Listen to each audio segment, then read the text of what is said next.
Right, I have a 2017 Mustang GT. I bought it in March 2017, brand new from the dealers. For the first year it was absolutely fine.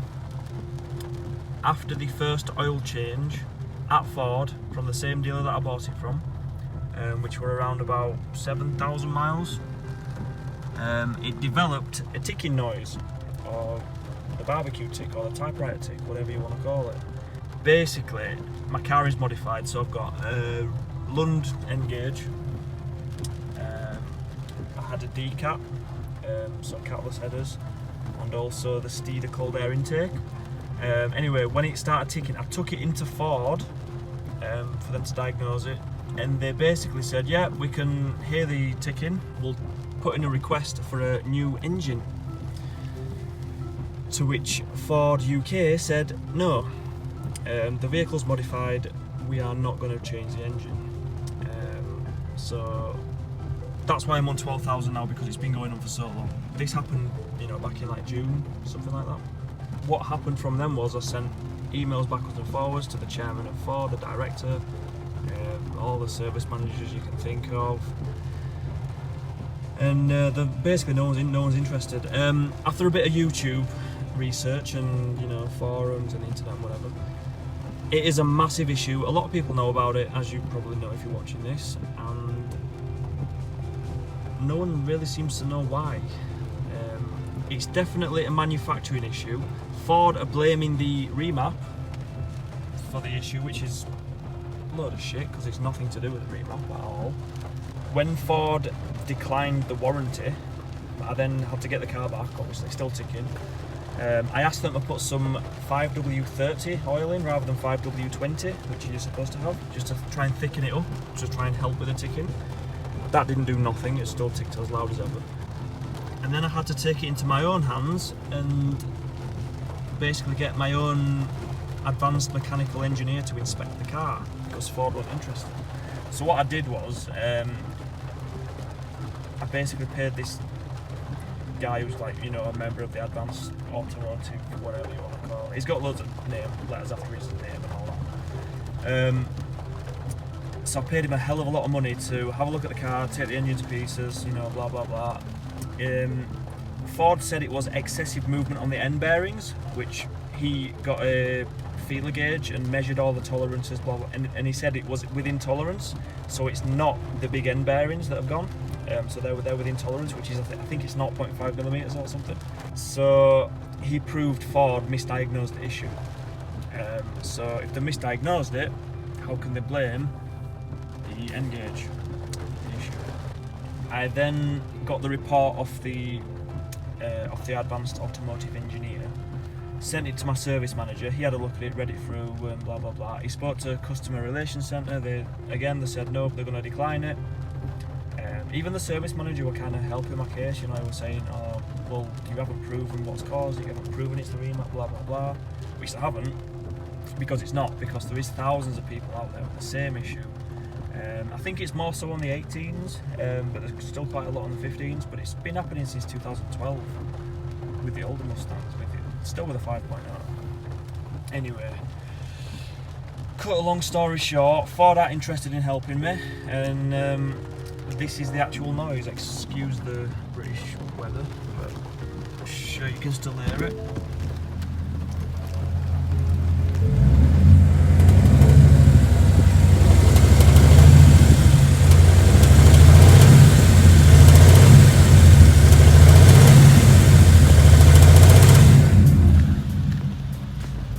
So it does it from about 1500 revs to 2000.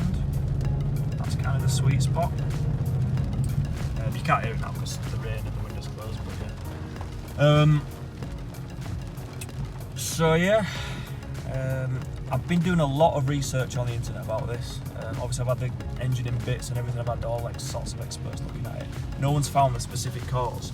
Now, when you remove the coil from cylinder 3, I think it is, the ticking goes away.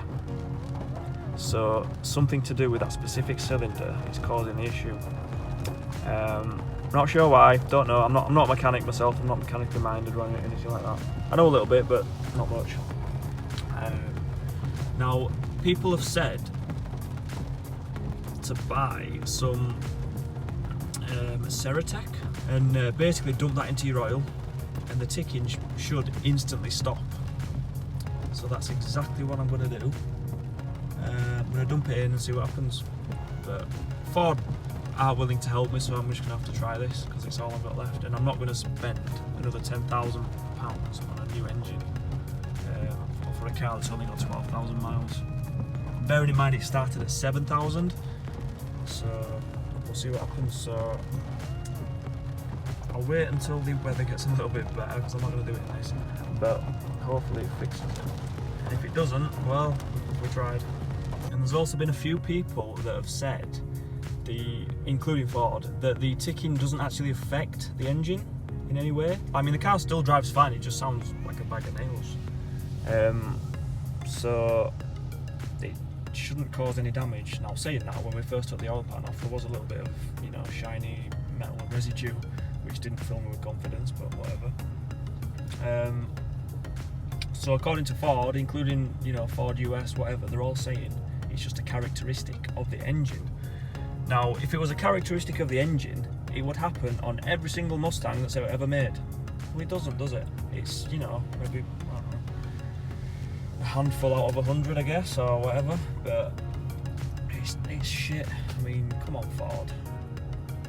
But anyway, the weather's sort of clearing up, so it's not raining anymore, so I'm going to go get some of that Ceratec, dump it into the oil, see if the ticking goes away. Wish me luck.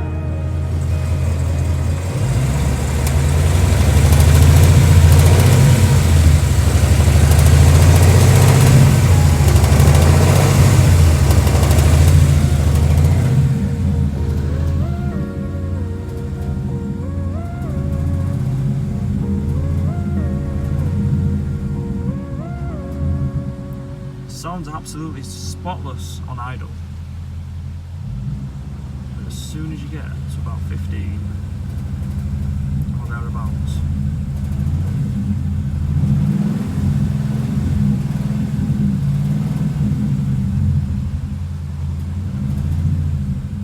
anyway, let's dump some of this stuff in the oil and see if it goes away.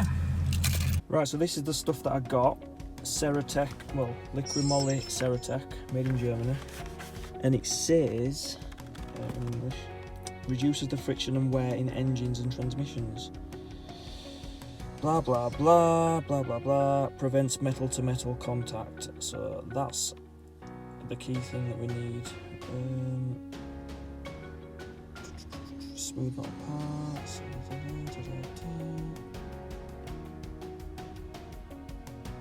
Add directly to motor or transmission oil, preferably right after an oil change.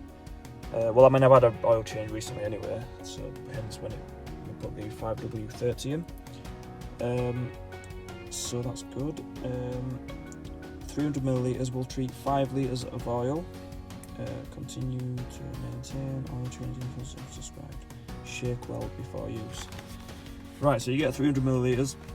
So I'm just going to dump it all in and hope for the best.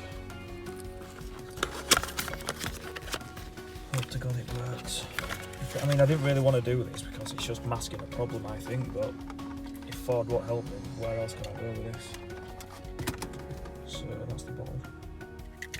And for all you Americans out here, yes, this is a right-hand drive car. I know you guys love that.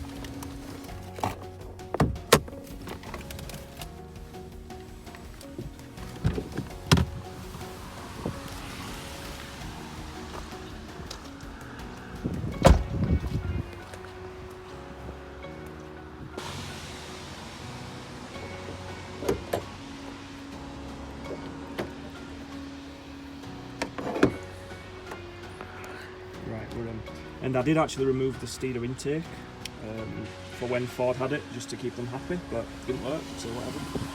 Let's put that back on.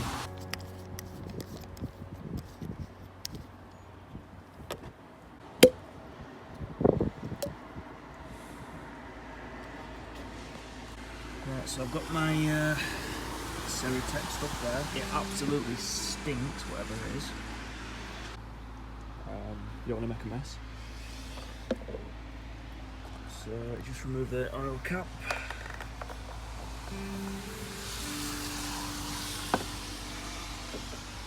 Put your funnel in.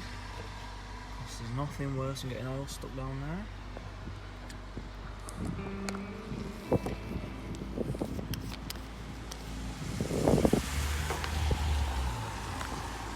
And well, wish me luck, I guess.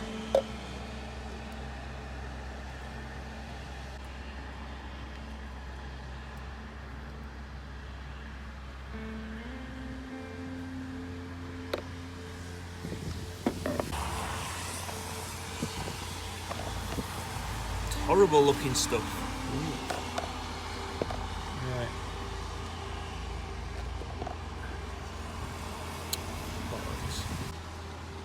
Just gonna wipe up the crap that I spilled.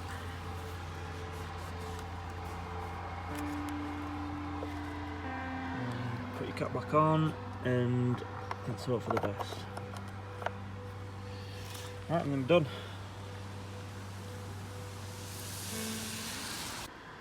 Right, now for the moment of truth. It's either going to break it, or it's going to fix it, or do nothing at all.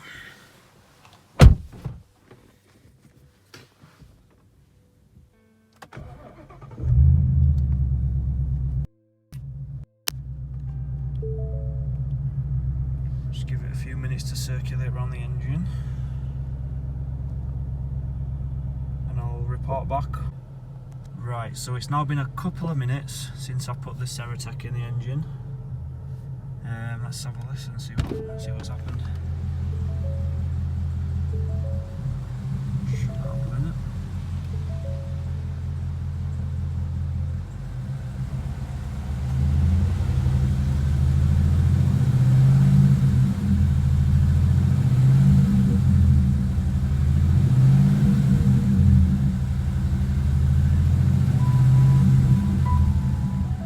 So far so good.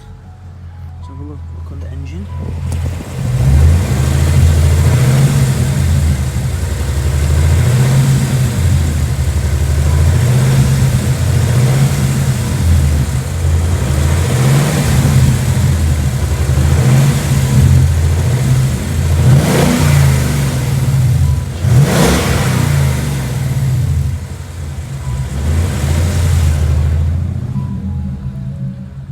Right, so it looks like it's gone away for now.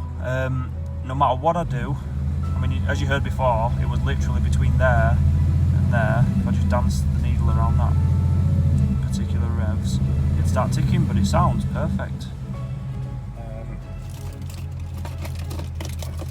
I mean, I have put the exhaust in quiet mode just so you can hear the engine as well. Usually it's a bit louder than that, but...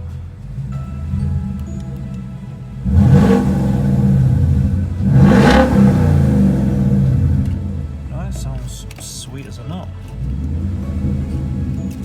I'll report back later on when I've, done a few miles in it and see if it comes back or whatever, but so far it seems pretty good. Happy days!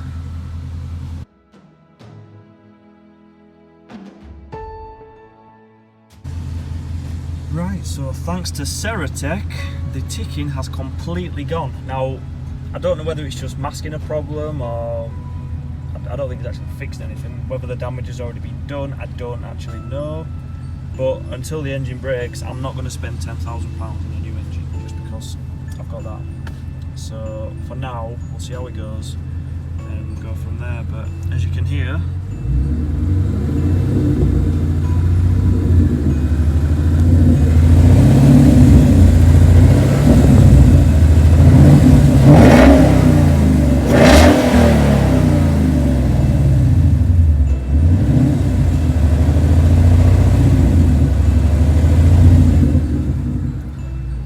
single tick. Happy days.